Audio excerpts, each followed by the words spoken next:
안녕하세요. 오늘은 다행히 취소 소송 관련해서 이제 채무자가 아니라 이제 취득자 변제의 효력에 대해서 한번 말씀드려 보겠습니다. 지금 변론기를 마치고 이제 나온 사건과 관련된 건데요. 이 사건은 상속재산 분할이 이제 사행위 취소 소송의 대상이 된 사건이죠.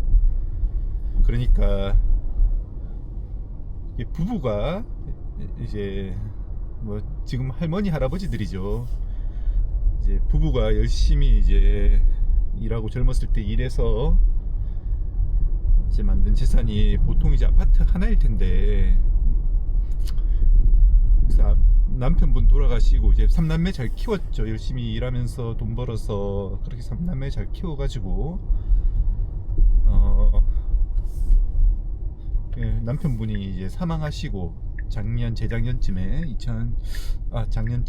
2024년쯤에 사망을 하시고 3남매가 있고, 그 중에 이제 막내 아들이 이제 사정이 안 좋았어요.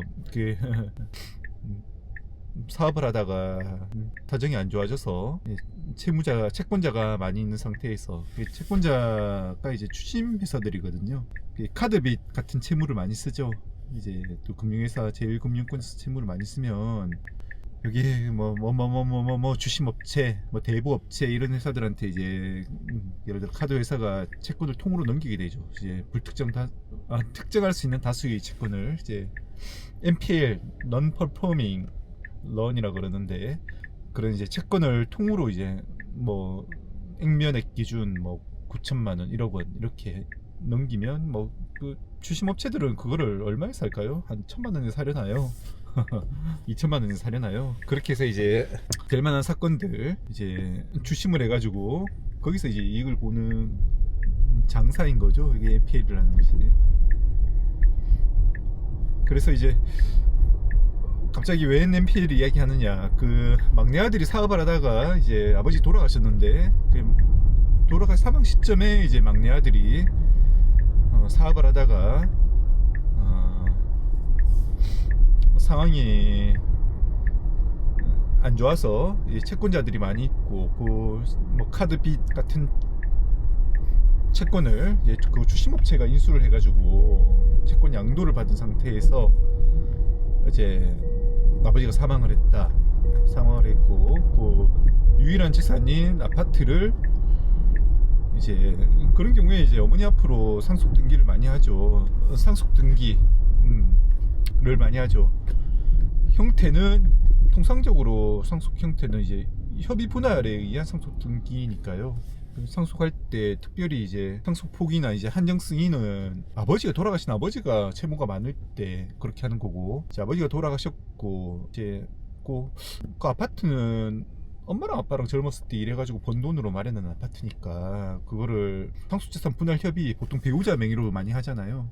배우자 공제 상속 국면에서는 이제 30억이었던 것 같은데, 30억까지 이제 세금을 안 내니까 배우자 앞으로 많이 하기도 하고, 또 이제 살아있는 아버지 어머니 생전에 마련한 재산이기도 하고, 또 어머니 생전에 좀 안정적으로 여생 보내시도록 그렇게 어머니 명의로 그렇게 등기를 많이 하죠. 그렇게 등기를 했는데, 그런 등기하는 방법이 이제 상속재산 분할 협의에 의한 등기로 그냥 생각 없이 하는 거죠. 이게 막내 아들 이제 채권자가 없을 경우에는 통상적으로 그렇게 등기를 많이 옮기니까. 그런데 만약에 이제 막내 아들의 채권자가 이제 사업이 망해가지고 카드빚 채무가 주심업체에까지 넘어가, 그 단계는 이제 여기서는 중요하지 않습니다만은, 아무튼 이제 채무가 많이 있는 상태에서 이제 상속재산 분할 협의를 한다 그러면 그게 사행위 취소 소송 대상이 되거든요. 그래서 막내 아들이 이제 카드 회사로부터 이제 에 대해서 지고 있는 채무를 인수받은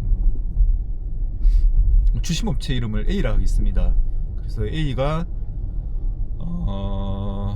그 이제 상속재산 분할 협의를 통해서 그 아버지 명의 등기를 이제 어머니 명의로 옮긴, 지금 현재 이제 어머니가 이제 단독 소유인 상황인데요. 그 어머니를 상대로 이제 아들 지분에 대해서 소유권 이전 등기 청구 소송을 하게 되거든요.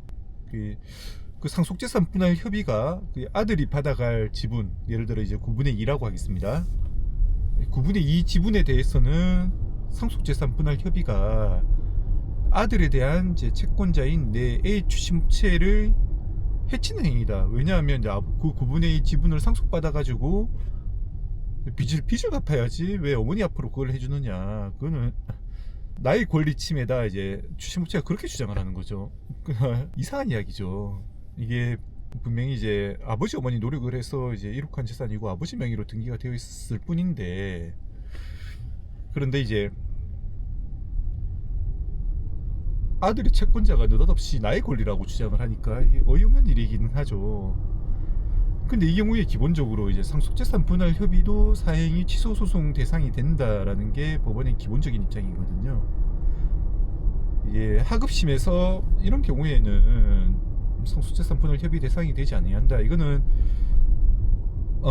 사행위 취소 소송 대상이 되지 아니한다. 상속재산 분할 협의로 등기가 되어 있긴 하지만 실질적으로 상속 포기로 봐서 상속 포기의 경우에는 사행위 취소 소송 대상이 되지 않거든요. 일신 전속적인 뭐 재산적 행위가 아니라 그거는 인간적인 그런 결정이니까 그 재산적으로 이제 채권자가 뭐라 그럴 수 없다라고 하는데, 상속재산 분할 협의는 순수한 재산적 행위로 봐서 이제 사행위 취소 소송 대상이 된다라는 게 이제 기본적인 대법원의 판례이고요. 근데 이제 일부 하급심 판례에서 이렇게 이제 부부간에 이제 생전에 이룩한 재산을 이제 남편 명의로 되어 있다가 남편이 돌아가셨을 때 일반 배우자한테 이를 귀속시키는 것은 실질적으로 상속 포기로 봐서 사행위 취소 소송 대상이 되지 않는다라는 그런 이제 하급심 판결들이 들어 있긴 한데, 그것들이 이제 대법원에서는 이제 원칙론적으로 파기가 되거든요. 이게 뭐 실질적으로 그런 의도로 상속재산 분할 협의를 할지언정 형식적으로 상속재산 협의에 의한 소유권 이전 등기가 경료된 이상, 맞춰진 이상 이거는 사행위 취소 소송의 대상이 된다라고 보는 게 이제 2024년인가 2023년인가 또 최근에 선고된 판례 입장이기도 하고요. 예, 좀 그런 상황인데, 그래서 이제 이런 이제 아버지 어머니 열심히 일해서 번 재산을 이제 채무가 많은 막내 아들의 채권자가 권리가 있다라고 주장을 하는 형국인 거죠. 뭐 그럴 수 있다. 그 뭐 채권자도 이제 뭐 추심업체도 좋고 뭐 그거를 뭐 NPL도 좋고 그 채무를 인수해가지고 내가 채권자라서 그래도 막내 아들에 대해서 내가 채권을 행사하겠다는 것도 좋다 라고까지 이제 이야기를 할 수 있는데, 이제 그 다른 형제들, 예를 들어 이제 큰 형님이 이제 막내 아들, 막내 동생이죠. 막내 동생 그렇게 채권자들이 있어가지고 이제 어머니 앞으로 기껏 등기를 해놓은 거를 그 권리를 주장하고 나서면 좋다, 이거 그래도 이제 어머니 사는 집을 그걸 물릴 수가 없으니까 이거를 내가 돈을 대신 갚든 아니더라도 좀 어머니 사는 집은 좀 안정적으로 해줬으면 좋겠다라는 생각에 이제 A 추심업체가 이제 보통 그런 사행위 취소 소송을 하면 처분금지 가처분부터 들어오게 되거든요. 처분금지 가처분 들어오고 사행위 취소 소송 들어오고 그러면 놀라서 어머니가 밤잠을 자겠습니까?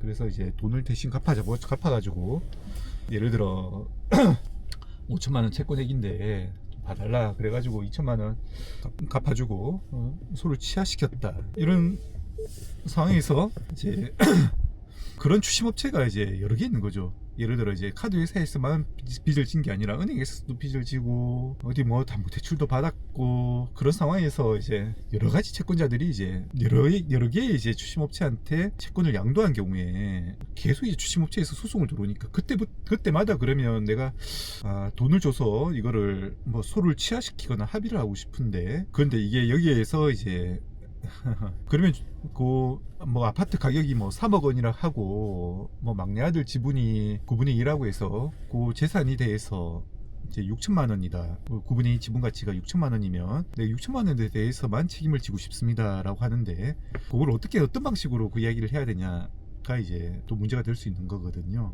보통 사행위 취소 소송은 먼저 A 채권자가 들어와 가지고 그거를 합의를 해 가지고 소나 가처분을 취하시키고 합의로 종결됐다고 하더라도 다른 채권자가 들어왔을 때 역시 마찬가지로 이제 9분의 2 지분에 대해서 이전하세요. 이거를 처분하지 마세요. 처분금지 가처분하고 소유권 이전 등기 소송 형태로 계속 들어올 거거든요. 그런데 이때 들어왔을 때 만약에 이제 청구하신 대로 그 지분의 가치 지분에 대해서 전부 이거를 말소시켜주면 6천만 원 전부에 대해서 그 지분 가치라고 아까 계산을 한 6천만 원 전부에 대해서 또 채권자한테 변제를 하는 격이 되니까 그러면 내가 먼저 아까 A 채권자가 들어왔을 때 A 추심업체가 들어왔을 때 2천만 원을 변제했으니까 이거를 지분을 그냥 이전시켜주면 너무 과도하게 현금으로 변제한 2천만 원 더하기 지분 이전 6천만 원 더하면 8천만 원이니까 너무 과도하게 되는 거 아닙니까? 이런 경우에는 지분 이전 등기를 해달라는 게 아니라 돈을 달라고 해야 되는 게 맞는 거 아닙니까? 또 예를 들어 이제 지금 현재 들어온 B 채권자가 채권액이 1천만 원이다 이렇게 생각을 하면 좀 채권액이 범위 내에서 그렇게 달라 그래야 되는 거 아닙니까? 이런 이야기를 할 수 있는 거죠. 그래서 지분 이전 등기는 원물을 그러니까 달라고 그러는 거는 이거는 불가한 상황이니까 그 채권액에 대해서 가입배상을 달라 그러는 게 맞습니다 라고 이야기를 하는 게 하나 쟁점이 될 수 있고 또 이제 그 비채권자까지는 이렇게 또 뭐 2천만 원 처음에 주고 1천만 원 주고 했을 때 만약에 C채권자가 예를 들어 이제 뭐 4천만 원을 청구한다 라고 가정했을 때 내가 요 지분 가치가 6천만 원이고 내가 3천만 원을 이미 변제했으니까 남은 거는 3천만 원밖에 없으니까 그럼 이 3천만 원만 변제하면 되는 거 아니겠습니까? 라고 하는 게 또 하나의 쟁점이 될 수 있는 거죠. 그러니까 이게 사인 취소 소송이 들어왔을 때 이게 채권액의 범위 채권액을 보다 넘는 지분 부분에 대해서 혹은 소유권 이전 부분에 대해서 말소 등기 청구를 했을 때 그것이 원물 반환이 불가능하고 가입배상을 명할 사유가 되는가가 이제 하나의 쟁점.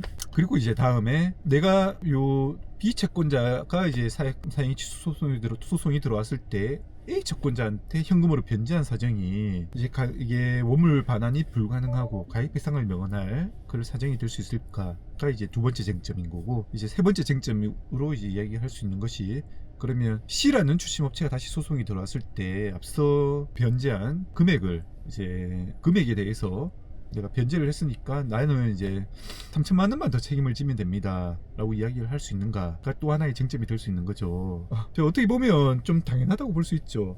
이게 어차피 이거 채권자들이 주장을 하는 것은 그 9분의 2 지분 부분에 대해서 막내 아들이 상속받아야 될 그 부분에 대해서 이제 등기를 이전해서 그 채권자들이 나눠 가지게 해달라는 그런 취지의 소송이 이제 행위 취소 소송이니까 그러면 그거를 금액으로 해가지고 먼저 소송이 들어온 채권자한테 돈을 줬다. 그 사실상 우선 변제 효과라 그러는데 이게 법원에서 그거를 인정을 하고 있거든요. 그 채권자 취소권에 관한 규정을 보면 이게 채권자 취소에 의해서 채무자 명의로 회복된 재산은 모든 채권자를 위해서 효력을 가진다라고 규정이 되어 있고 그런데 사실상 소송 형태는 채권자가 채무자가 아니라 취득자를 상대로 소송을 하게 되거든요. 그 사안의 경우에는 채무자가 막내 아들, 취득자가 어머니가 되겠죠. 그 어머니를 상대로 이제 소송을 하게 되고 소송에서 원물 반환이든 가액배상이든